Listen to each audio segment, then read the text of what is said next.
G'day folks, it's Rob Timmings here from ECT for Health. We're back with another episode of Ectopics, our podcast for nurses. So it's time to put down the stethoscope, grab yourself a Tim Tam and sit back and relax as we tackle yet another hopefully informative episode of Ectopics. This is part 2 in our 3-part series on shift working and sleep. We have our discussion with Anthony Wollaston, Nurse Practitioner in Queensland, and he's got a special interest in sleep health and in sleep therapy, particularly in the context of shift workers, as of course you know so many of us are. So we pick up the conversation where we left off in our last episode, episode 1, with Anthony talking about some nutritional supplementation that is beneficial for sleep health, and we just come in on the tail end of where Anthony was discussing zinc. Show that zinc deficiency is associated with increased morbidity, mortality risk with COVID. Mm-hmm. And it makes pretty good sense given how zinc works in the immune system. So, you know, there's just another really good reason, I think, to have zinc, you know, really on the top of the menu for being, you know, looked after and making sure you've got enough of it in the system. Again, we're looking at leafy greens and zinc, leafy greens and nuts. Yep. So, vitamins, I'm not a big fan of supplementation if you've got adequate intake of micronutrients in your diet. And I think, look, I'd like to say to that point is that I get this whole idea that, you know, in the ideal world, we'd all eat beautifully, wonderfully, and a whole foods diet, and we'd get everything we'd need, and we'd never have to supplement. And that's a beautiful concept that I think exists in utopia. And the only reason I say especially for shift workers. Well, absolutely for shift workers. And the other thing I'd say about that is that the data would support that 95% of Australians do not get 5 and 2 right. Yeah. The 5 serves of vegetables, 2 serves of fruit per day. So if 95% of the audience can't get it right, then I think supplementation is all we've got left. I think, you know, there's 2 parts to that. One is, you know, I think it's very hard to eat a whole foods, beautiful, wonderful, diverse, rich diet every day of your life. All the colours. It's very hard to do. The second part of the puzzle is the supplement industry is worth $2 billion a year in Australia. Yeah. So, you know, I think we're very comfortable with the concept of, you know, of topping up. Yep. On things that, you know, we don't feel we get enough of in our diet. Going back to probably just some of the other sort of nutrients you were sort of talking about, with one that I really want to talk about, which I think is super important, is vitamin D. Now, vitamin D is actually a hormone because your body synthesises it. Mm-hmm. Now, vitamin D, it's very easy to be deficient. You think that the short version for Australia is that we've had 20 years of slip, slop, slap, and, you know, we're all wearing some sunscreen and protection. Yeah. We live an indoor lifestyle predominantly, and, you know, we're all sun protective. It's very easy to be deficient. At least 40% of Australians would be suboptimal or deficient in their vitamin D. Vitamin D's definitely deficiency has been linked to poorer sleep overall. Mm-hmm. Okay, there's a clear association between low vitamin D and poorer sleep quality in general. The other thing about vitamin D is there's a strong association now with vitamin D and increased morbidity and mortality risk for COVID. Okay. So I think for 2 really important reasons, I'd love you to be thinking about this, is get your vitamin D level checked. It can't be left to be deficient in a healthcare worker in shift work. It's really important. It has really important, profound effects on the body for the immune system and your sleep quality, and it really needs to be optimal. Yeah. So, you know, I know we think about vitamin D in osteoporotic older women, and they're the only ones that need their vitamin D checked. My personal view on this is every healthcare worker should have their vitamin D checked every year and should be seeking to optimise it for their well-being and for disease prevention and improving your, or decreasing your susceptibility to infection. And the other thing I think, I guess tying into that, just to give people a bit more of an idea, is we know that vitamin D is clearly associated with increased risk, or a deficiency is clearly associated with increased risk of respiratory pathogens. Okay, and that's been clearly borne out in the research. Okay, so vitamin D, we manufacture that, the precursor in our skin. Yes. From exposure to light. Yes. So it's so thank you. It's a really good sort of lead into that part. Is the fact that you cannot eat your way to a good vitamin D level. Okay, there's no way to do that. You're principally making your vitamin D via sunlight exposure to UVB. We're lucky that the majority of Australia can make vitamin D all year round because of where we exist in terms of latitude. You need to know that essentially it's mostly between 9 and 4. The exposure where UVB is actually entering the atmosphere and you're actually able to make vitamin D or activate it is generally between a 9 and 4. Mm-hmm. And one suggestion is getting enough sun exposure, sort of halfway to not getting sunburn. All right, so, if you got sunburn in 20 minutes, get 10 minutes. Yep. But some regular sun exposures are really important. Because it's a real mixed message in public health. The exposure to the sun causes cancer, and the not exposure to the sun causes emotional distress and psychiatric illness and poor sleep and poor vitamin D. Yeah, production. So absolutely. Where's that pendulum? Speaking to a guy who's had 5 BCCs cut out of him and grew up in the Northern Territory, I totally get the the sun-safe message, and I find it a challenge, and I have to be quite careful myself. But I'm really, like when I'm having morning tea at work, I'm going to get outside. I want to make serotonin, and I want to make vitamin D. Yep. And I'm going to get at least 10 minutes exposure on my skin. Yep. And I feel like sometimes funnily enough, early on in the COVID story, I came back from New Zealand and had to quarantine at home for 2 weeks. And I literally was having myself and my whole family go out on the back lawn in the morning with our shirts off. And I felt like a British tourist on a deck chair, sunning myself to get making sure I was making vitamin D. So I think it's just a really important thing for us to consider, and I think supplementation is certainly very safe. Say if we can't get out there, that's right. Supplementation is very safe. Now, to give your audience just a little bit of an idea, when I do an early shift, I'm working from 8 till 6. Yeah, I'm going to see very little sunlight on that shift. Yeah. That's right. I will take 2,000 units of vitamin D every time I'm on an early shift. Because I know I'm not going to make any today.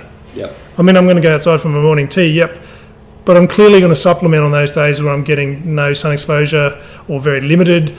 If I've got a day off and I know I'm going surfing or something, and I'm going to get I'm in the right time of the day and I'm going to get plenty of sun exposure, great. I'm not. Sure. But I definitely do.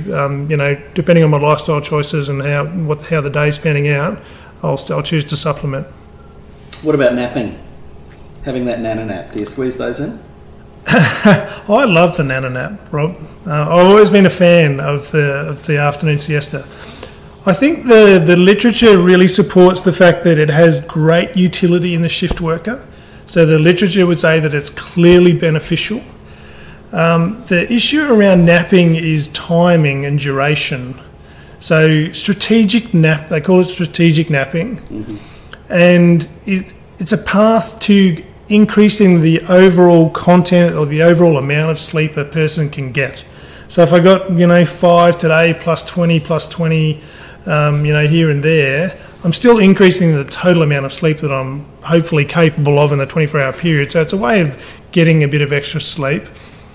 The problem with napping is, or having a napping is, if you sleep too long, you get caught with a thing called sleep inertia. Now, sleep inertia is when you wake up from the nap, you feel very tired and lethargic, and it takes you about an hour to wake up and feel like you're alert and back with it. Yep. That's the sleep inertia effect, and that comes really groggy. And that's right, and that comes down to duration and when you wake up in the sleep cycle. An average sleep cycle is somewhere around 90 minutes. if you wake up halfway through this sleep cycle, somewhere north of 30 minutes to 60 minutes, you get the sleep inertia effect where you feel like you're dragging yourself back up, right, to being awake. So the daytime napping stuff, there's a suggestion that somewhere around the 20-minute interval is the ideal daytime nap. A 20-minute nap? Yeah. 20 minutes is roughly the point where you will derive benefit, so you'll feel a little bit better. It's got the equivalent of effect of a cup of coffee. Okay. So a 20-minute afternoon nap is the equivalent of taking a cup of coffee in terms of improving concentration, alertness, and those kinds of things, and not getting the lag effect, where you don't get the sleep inertia.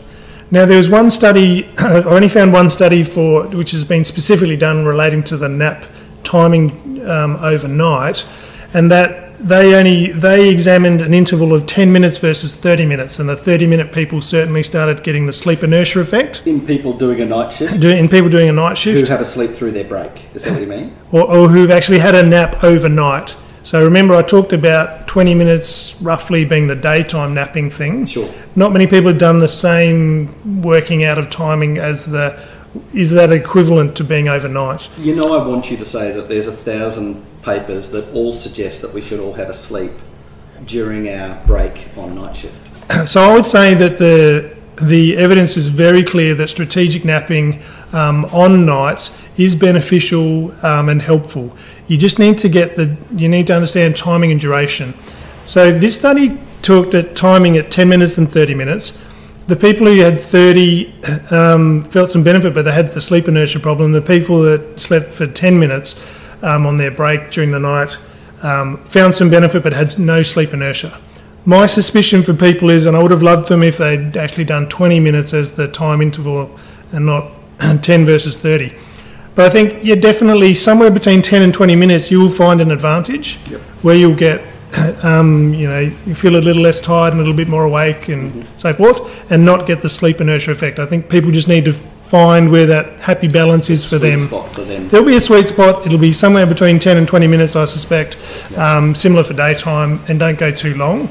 We would also suggest that the timing becomes important. When is it on a night shift that you feel the lousiest? When is that point reached? It depends on whether there's pizza on the table or not. But most people know there's a point in time where they feel the lousiest. Do you remember that experience? I think it's 3 to 4 o'clock in the morning. Exactly, perfect. So it's 3 to 4 in the morning. Now that actually relates to your circadian rhythm and the circadian nadir, which is the lowest point in the circadian rhythm where your body temperature drops, and it's at about 4 a.m. And you'll notice that everybody feels really lousy and starts looking for jumpers and blankets. They do too, yeah. They do, and so that's circadian rhythm. So just explain what that is, circadian rhythm. So circadian rhythm is the body's physiological response to the day and night, or the sleep-wake cycle. So the sleep-wake cycle of the human, of human biology is the circadian rhythm, and that such that we respond to light and we respond to dark, and that governs our sleeping and our wake time. And that physiological response to day and night is the circadian rhythm, or circadian rhythm. Sure. So, where we're going back? We were talking about how your temperature. Oh, sorry. Yeah. So at 4 a.m. is that the circadian nadir. Your temperature drops and you feel absolutely lousy and you're bottoming out. So we would say that strategically timing the nap before the circadian nadir, so somewhere in that interval before 4 o'clock, so somewhere between, say maybe 1 and 3 would be a really good spot to put that little strategic nap. Okay, so that you have it before the nadir, and hopefully that'll help you through that hump. I like it. Rightio. We just need to make sure that we're scheduling that in our night. And I guess the problem for most workplaces is they don't make this. There is an obstacle or an impediment to the process, and that is a quiet, dark place where you can lie down. Yeah. And that's generally the obstacle in most workplaces. Sure. And that's because we haven't actually made that a focus or a priority. Just to give you some idea, the Sunshine Coast University Hospital now has sleep pods. And it's a dedicated area with sleep pods where you hop in the pod, roll down the lid, and, like in your little canoe, a little cocoon, have your little 20-minute nap, and then you can go back to work. Now, that's a really good thing because they're starting to appreciate... How do I get near a job? They're starting to appreciate the value of providing that facility to staff. For sure. And I know when we're about to undergo a redevelopment in the next 18 months, and a dedicated napping or sleeping area for night duty staff is built into that plan. That's absolutely forward-thinking. That's what we need to be doing. Yeah. Rather than shaming nurses for wanting to have a little bit of a nap on their night shift break. Absolutely, it should be facilitated. That's exactly right. It should be facilitated, and the research supports that it's beneficial.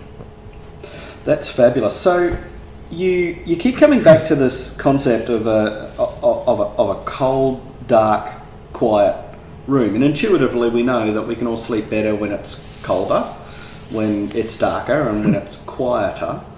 Can I just tease out this idea of light and the use of things like screens, looking at your phone or your iPad at night, playing those stupid little games before you go off to sleep of an evening. And this is great. So there's two concepts that you're talking about. One is sleep hygiene, and one is understanding the absolutely fundamental importance of light. So the greatest cue to the circadian rhythm is light.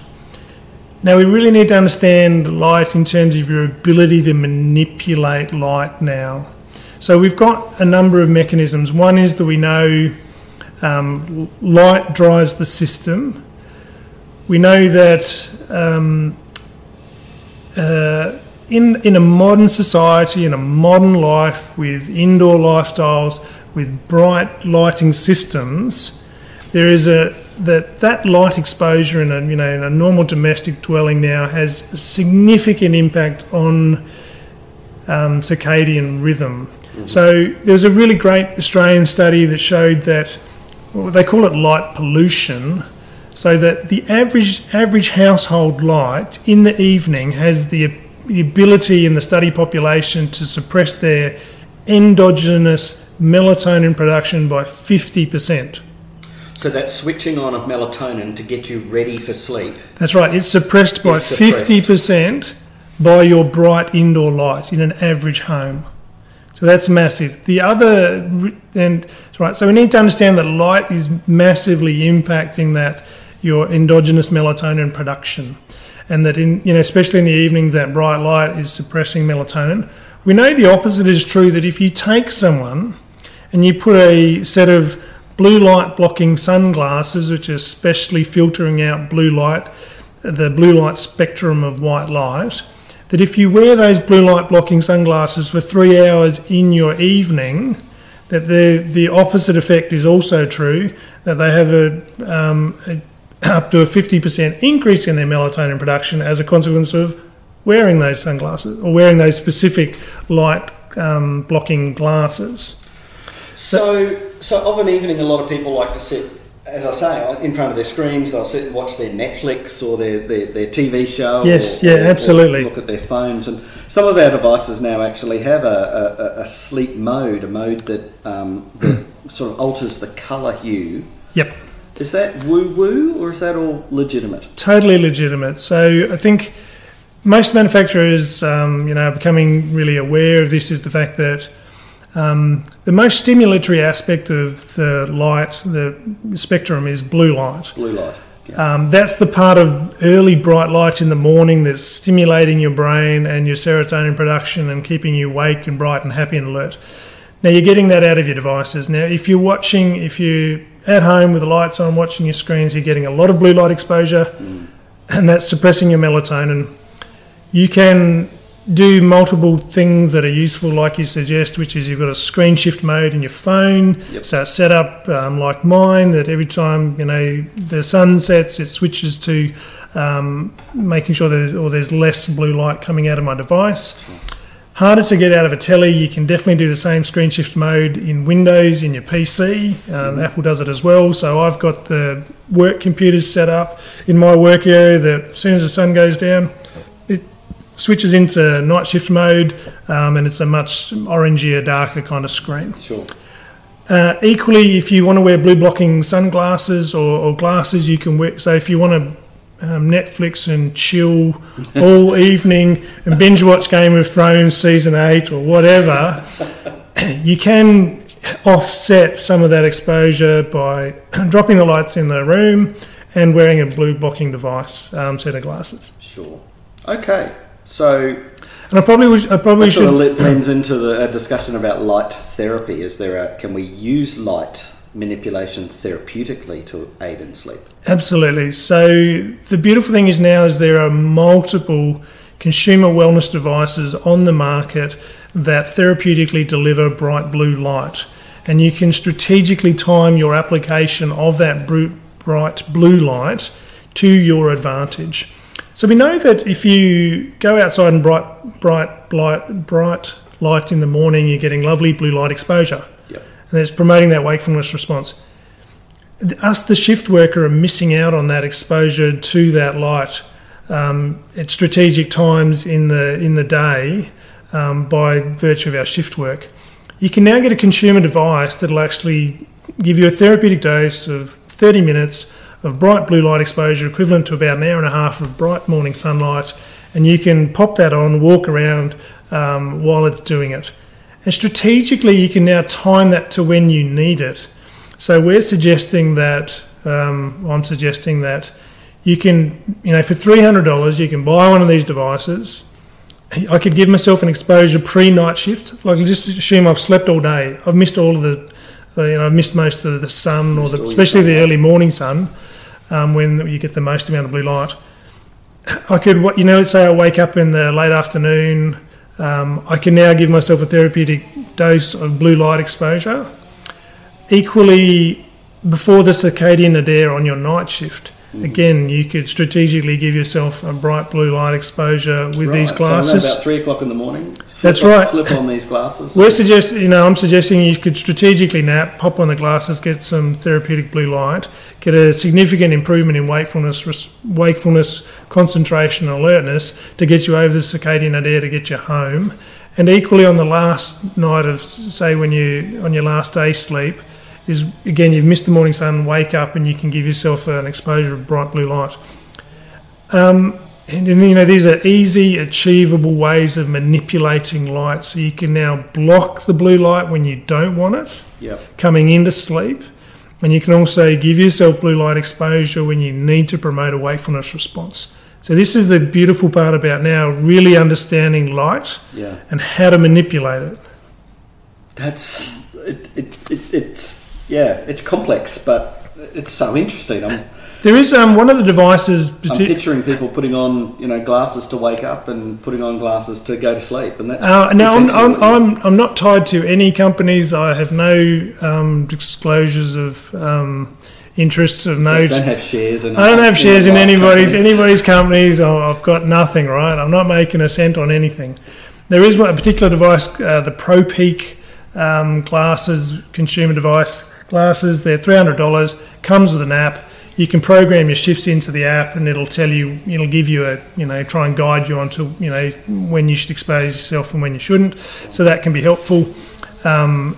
Equally, that particular set of glasses, it'll give you blue light, but then you can swap the lenses out, and you can get blue blocking lenses that switch in. So you can, with one set of $300 glasses, you can get both sides of the fence. Just change the lenses in them, and you can block when you need to block, and you can get blue light when you need blue light.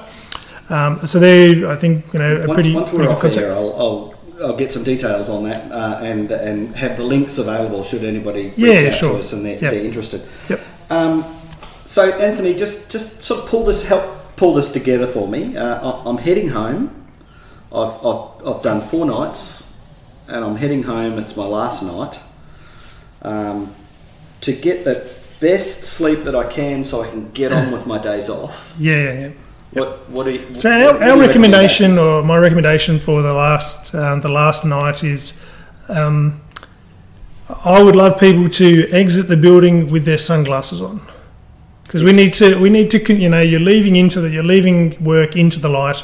You want to control that light now. Yep. So my recommendation is you leave work in your sunglasses. However, the caveat to this is if you're really tired, get it as bright as you possibly can to make sure you are a safe driver to get home. Yeah. So don't block any light if you need the alertness response to drive home safely. That's the caveat. Yeah. If you're not too tired, yeehaw. Yeah.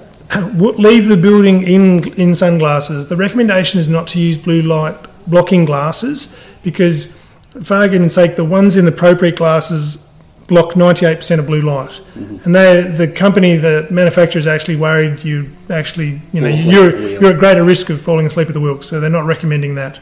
However, go home in your sunnies. When you go into your house should already be dark. So again, we're limiting the light response that you're getting. So walk into a house that is dark. All the blinds are drawn. Everyone else in the family is up. True, absolutely. But lights are on and where you can, for you, protect yourself from the light. Space. Now, if your plan is our recommendation is go to sleep. First thing, like literally go home, get to sleep. Yep. Now you could transition sleep immediately after you finish your shift. Yep, on that, especially on that last night, if you can. Transition into the blue blocking glass as soon as you get home. Try and have your house as dark as convenient or as possible. And then transition that into coming into sleep or into bed. So that's how we would sequence and control light exposure coming in to try and preserve your melatonin response for sleep. Right. Tell me about temperature. So thinking about sleep hygiene, there are lots of really important aspects to sleep hygiene, and it's low-hanging fruit where you can, really try and leverage your ability to get more sleep. Now we know that an ideal body temperature for sleep, the ambient room temperature for sleep is somewhere between 19 and 21 degrees. And it'll vary a little bit for people about where their sweet spot is. Most people would say, I'd sleep heaps better in winter. I'm not. Yeah. Like everybody sort of gets that effect. There's less ambient light. There's less ambient light. You can snuggle under the doona. It's colder. Yep. Life is better.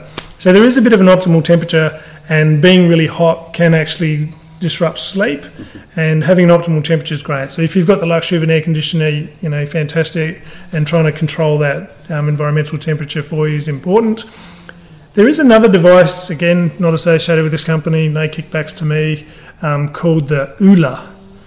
And it's made by ChiliPad, and it's a water-cooled blanket that you can put on top of your bed, and you can control it via an app on your phone, and you can... Everything's controllable by the phone. Yeah, control by phone. That should be in low blue light mode. In low blue light mode. But you can control the temperature now in the bedding and your personal heat by manipulating the water coolness of the pad throughout the entire 24-hour cycle for yourself. And that could be an absolute game changer for some people who are sleeping in hot environments, and it could also be a game changer, I think, for some menopausal women who really struggle with heat. Yes. Around sleep. So that's another really useful device that we could potentially manipulate that's helpful. There's all sorts of things, I think, around sleep hygiene for the quality of your mattress, how dark your room is, whether you need a white noise generator like having a fan running. Sure. There's another little device that I think is really clever if noise is a particular issue. Some women will say to me, I can't put any earplugs in because I need to be able to hear the phone in case my kids ring or the school. And fair enough, I get that part. If you have the luxury of not having to be potentially woken by something important, Bose make a set of Sleep Buds 2, and they are both noise reducing and active noise cancelling. Yep. And they're specifically made for sleep. They have a lovely little app. It'll play you a lullaby as you go to bed, and it'll reduce the amount of noise that you're being exposed to. And for people in noisy environments, in flats and things like that, that could be near a building being demolished. This could be a total game changer for them in terms of how much sleep they could get. It's interesting that you should talk about noise cancelling versus white noise generation. My personal story is I sleep with CPAP. And I can't stand the sound of it, so I sleep with earbuds in, noise cancelling earbuds, while listening to usually podcasts to drift off to sleep. That's just the quirky thing I do. My wife, however, she finds it a lot more comforting to sleep when my CPAP's on. The noise my CPAP machine makes is actually her white noise, and when I'm away teaching, Joe finds it quite difficult to sleep, not just because I'm not in the bed, but because the machine's not going next to her, which is an interesting. She'll put the air conditioner on, or she'll put the fan on, or some sort of something on, just so that white noise is there. Oh, I love a fan. I love personally sleeping with a fan on. I'm just that slow noise and slight hum. I find not a dodgy fan, a good fan. There's always that one blade that, not a knocking sound. But I'm absolutely sure you're not alone there. Exercise. I had to go there. My least favourite topic. I know it's one of your favourite topics though. Exercise and sleep. Should I go for a mad old jog before I try to turn in, or is that something I should do when I first wake up? Talk me through how we should integrate exercise in our sleep-wake cycle. Yeah, really, really good question, Rob. So, sleep work. There's a clear association between sleep and exercise in the sense that regular exercise will promote better sleep over the longer term. It's not an instant effect, but several months of regular exercise will improve your sleep. So it's definitely useful, important. The other part about it is the fact that... It's also about serotonin and norepinephrine and dopamine response. That's right, it's massive. It's a beautiful chemical cocktail that comes through exercise. The thing about your body relative to sleep is that as it comes into sleep, the body drops its core body temperature by about 1 degree. Okay. So exercising too close to sleep is considered not helpful because you're jacking up the core body temperature when the opposite effect is what the body is chasing coming into sleep. Sure. So a big heavy workout close to sleep isn't desirable. Another thing that has been sort of found to be useful, converse to that, is something that's probably more gentle and meditative, and they call it a meditative movement. So, and this can promote better sleep. Sounds like yoga. Yeah, that's right. So, I think the short version here is we're trying to harness the effect of the parasympathetic nervous system, which is part of the autonomic nervous system that is part of the sleep, digest, rest part of the body. Slow down sort of. The slow down repair mode. As opposed to sympathetic, which is that flight or fight. Increase your heart rate, increase your temperature. Absolutely. Get moving sort of mode. Now, these meditative motions and breathing techniques before bed as a sleep ritual can improve sleep, the amount of sleep you're getting. So whether it's Qigong, Tai Chi, yoga, stretching, whatever you like, and some form of slow movement ritual, and associated with some form of breathing technique, whatever you like. Personally, I'm a big fan of box breathing or 4-7 or the 4-7-8 breathing technique. But some Wim Hof? I definitely know Wim Hof. I don't know his technique specifically, other than to say I think he's clearly harnessed an ability to activate the parasympathetic nervous system through his techniques. Which I think are valid. But we know that these kinds of techniques as a sleep ritual help activate the parasympathetic nervous system coming to sleep and can improve sleep. So, to give you an example, I'll do 4 yoga poses, in the evening in my dark room with no devices, stimulating my brain, coming into sleep with some breathing techniques. And I genuinely find it helpful. It has been a really useful thing, and I think part of it is that it anchors and habitualises the body's mechanism for saying we're coming into sleep. Sure. Do you know what I mean? I think that's and activating that parasympathetic nervous system. Can I come back to the question of medication to aid sleep? And I know that there's the do's and the don'ts. Certainly for many years, traditional sleep medicine like benzodiazepines and antihistamines to an extent have taken some bad press, but there seems to be a lot more of a movement towards taking an exogenous supplement of melatonin. What are your thoughts around that? It's a great question, Rob, and I'm a big fan of low-dose melatonin used strategically for shift workers to get more sleep. My experience with this work in the last year or two with my colleagues is that when they've adopted many of these measures, and amongst them using melatonin, they found it really beneficial, like as in a real game changer to help them get more sleep and transition between shifts for days and nights. So the evidence for melatonin is that it clearly can be beneficial for helping circadian rhythm timing, changing the circadian rhythm, depending on what shift cycle you're moving to and from, for getting more sleep overall. And there's certainly, good evidence for that. The other thing I think is important for people to know is that it's very safe.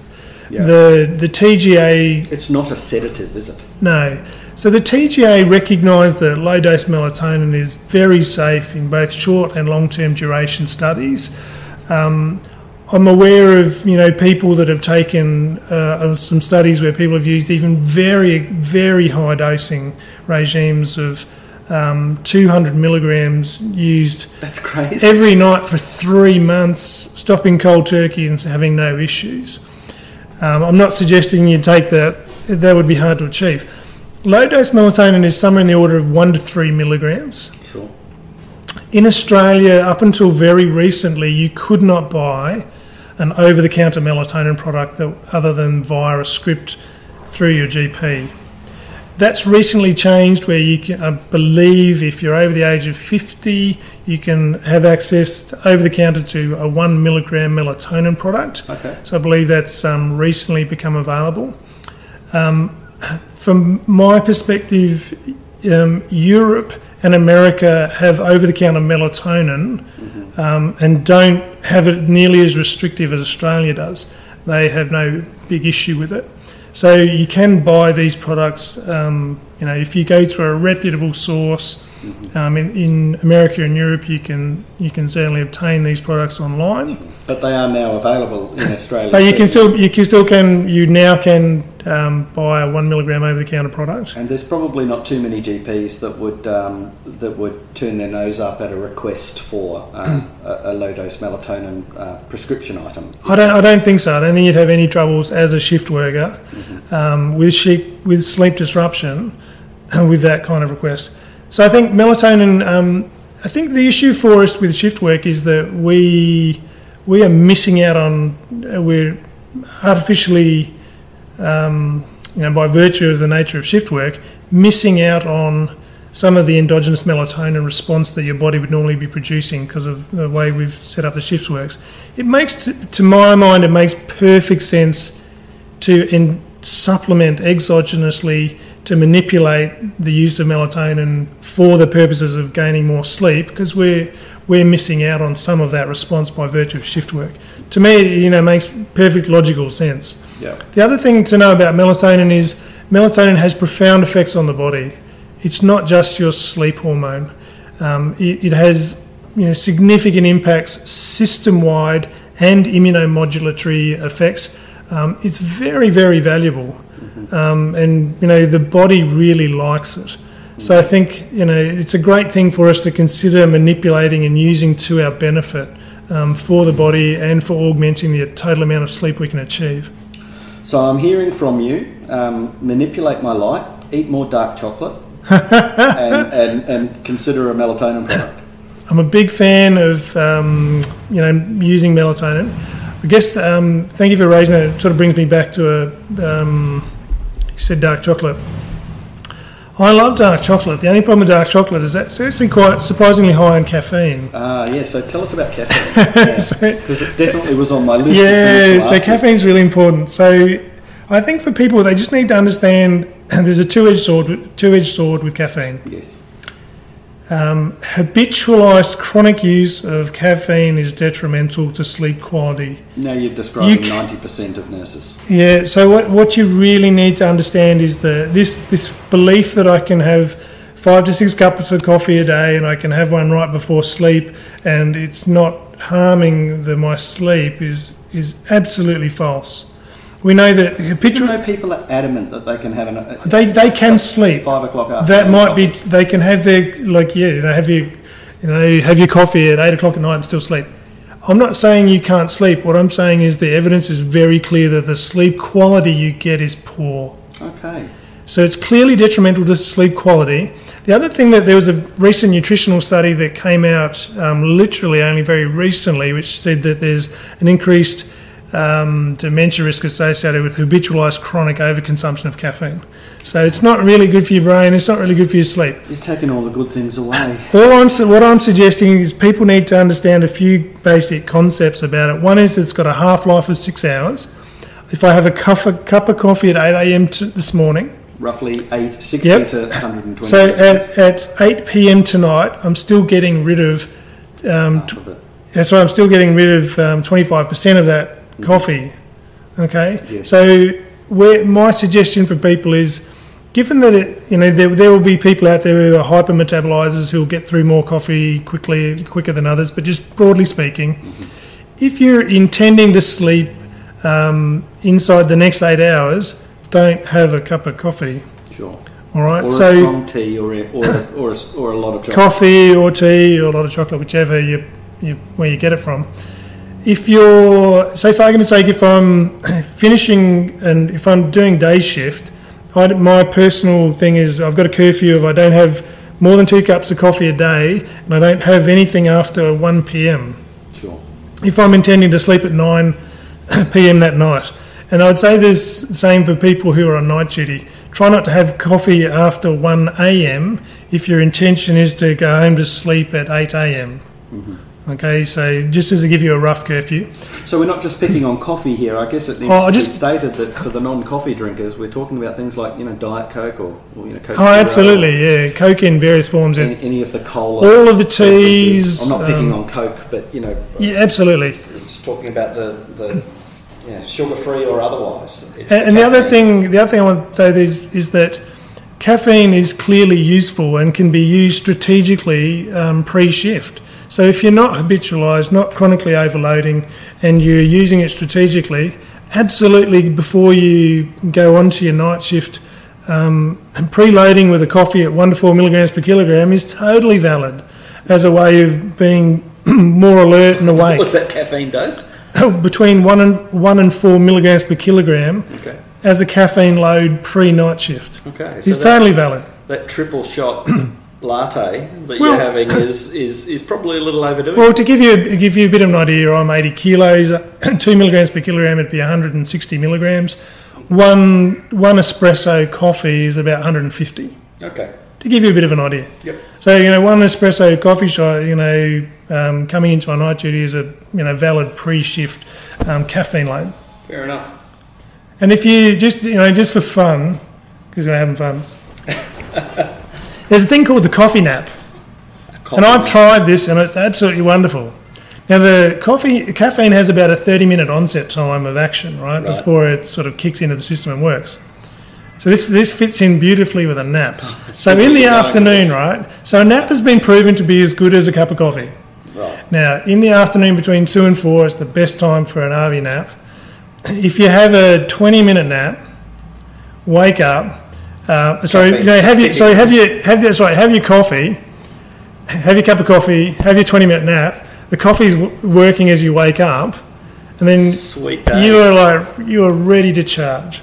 So now so that could be applied for the night shift nap, couldn't it? In the evening, absolutely. So I've tried this and it's fabulous. And I only do it in moments of desperation, but it does work really well. N=1 research, we might add. Absolutely, N=1. My experience was it was great. That's fabulous. Anthony, what an engaging topic. Who would have thought that talking about sleep could be so interesting? To be honest, I know it's been your life for the best part of the last 3 or 4 years, but when it comes down to dovetailing with, we're all getting older and we're all getting tireder, and when we have sleep issues that we perhaps haven't really thought too much about our sleep health, our sleep hygiene, as you put it, I just find this such a fascinating topic. I want to say thank you very, very much, but before I let you go, what would my 3 take-homes be? If you were listening to this podcast, what would be... You've probably got more than 3. You can choose as many as you like, but what would be your real salient points? What I really got out of what we've discussed is the role in cancer and Alzheimer's of poor sleep, the role of nutrition in improving sleep. I certainly have learned a lot more about melatonin and its links to serotonin. I love that little catchphrase that you said before we even went to air, that the serotonin today is your melatonin tonight. I love that. And for me, it's certainly going to make me second think the amount of coffee that I drink. So I guess the really nice part about this whole process is that the real pleasure for me is when a colleague, well, sometimes it's not even colleagues, like one of my colleagues said, "Oh, my mum is sleeping so much better now she's doing this." Yeah. Like, she's not a shift worker, it was her mum, and she says, this has just made such a difference for her. But equally, if I get I know how demanding our industry is, and I know how demanding shift work is and making us tired. And when I get a colleague at work who comes up to me and goes, like one of them came up to me the other day and said, "Oh, Anthony, I'm employing all those habits you said around how I might eat during my shift and manipulated these variables, and it's just made such a difference for me. I feel so much better." What a pat on the back. And then, I get another colleague who says, I've started using the melatonin and it's just profoundly made a difference for me. That's the real pleasure and the joy for me, that where I've been able to contribute to my colleagues in my industry and help them in something I think is fundamental to health. So for me, I just want people to realise or try and think that we don't prioritise sleep, and sleep is just, one of the key pillars of health, and you've really got to absolutely go out of your way to defend it and look after it, because it'll make such a profound difference to your health broadly. So, if nothing else, I want people to recognise its value and consider trying to, how you can prioritise it, because we all live busy lives, and often it's the first thing to be sabotaged in a busy life. 2 is there's a lot of things that you can do now to manipulate getting more sleep. There are lots of clever devices, therapeutic supplementation, use of melatonin and light and governing light therapy, so you can get, you can just be clever. This is all the stuff that I didn't know when I started my career. Now, I love teaching this to brand new student nurses. I'm saying, this is the stuff that you want to learn, so that you can stay healthy and stay in this career longer, okay, because this contributes to burnout. So hopefully, if you can appreciate there's a lot you can do to get more sleep, and, its value and importance. Anthony, 30 years as a shift worker. Are you more tired now than what you were 10 years ago? The really nice part about this is, I'm fortunate enough I'm in a job where I don't do night duty anymore. Sure. But the other part about that is I'm just getting better sleep nowadays. Yeah. I just employ a lot of these things a lot of the time, and I just get better sleep more often and more of it. It's just beautiful. Anthony Wollaston, Nurse Practitioner Extraordinaire. Thank you so much for joining me on Ectopics. I have thoroughly enjoyed our conversation. I'm going to cut this into 3 parts, this podcast. It will be a 3-part series, because we have just rabbited on all day. Well, thanks so much for having me, Rob, and I hope it's helpful to your listeners. It's absolutely going to be very, very helpful. So thank you so much, Anthony. So this has been Anthony Wollaston and Rob Timmings discussing sleep health or sleep nutrition, sleep therapy, and all things about the tired shift worker. Thanks for joining us.